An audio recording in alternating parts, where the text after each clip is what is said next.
Est-ce que tu savais que tu pouvais t'amuser à créer de nouveaux mots en combinant des mots de base de la langue allemande? Je prends par exemple le mot Haus. Haus, je suis sûre que tu connais, c'est la maison. Das Haus, c'est vert, c'est neutre, c'est mon code couleur, comme ça je retiens plus facilement. Et bien devant Haus, je peux mettre plein de choses. Je peux prendre par exemple un mot que tu connais aussi certainement, parce que tu en manges tout le temps, les Kinder, tu sais, ça veut dire les enfants en fait. Ça vient de Kind. Kind, c'est au singulier.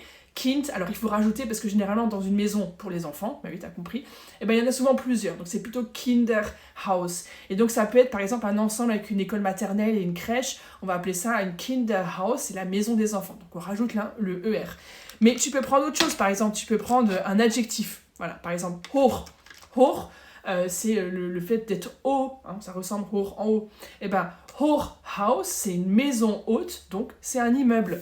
Tu peux prendre des verbes aussi. Par exemple, tu peux mettre un verbe devant, le verbe kaufen. Je vais enlever je vais garder juste le radical, je vais enlever la terminaison en du verbe.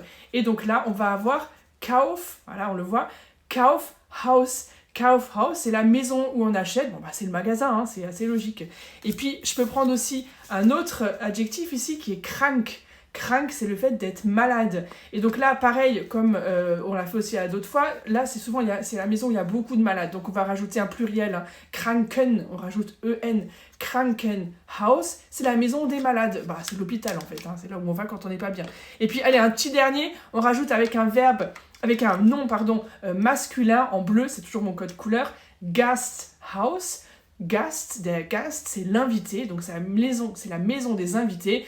De manière un peu plus extrapolée, c'est le restaurant. Et voilà tout simplement comment créer de nouveaux mots avec des mots basiques que tu connais et qui sont simples et importants à connaître. Alors si tu aimes cette méthode et que tu veux en découvrir plus et aller plus loin dans ta maîtrise de l'allemand, eh bien je t'invite vraiment à participer à ce challenge allemand que j'organise dans quelques jours. Vous êtes déjà énormément de personnes inscrites, mais il reste encore des places. Regarde dans la description de cette vidéo, tu trouveras toutes les informations pour y participer.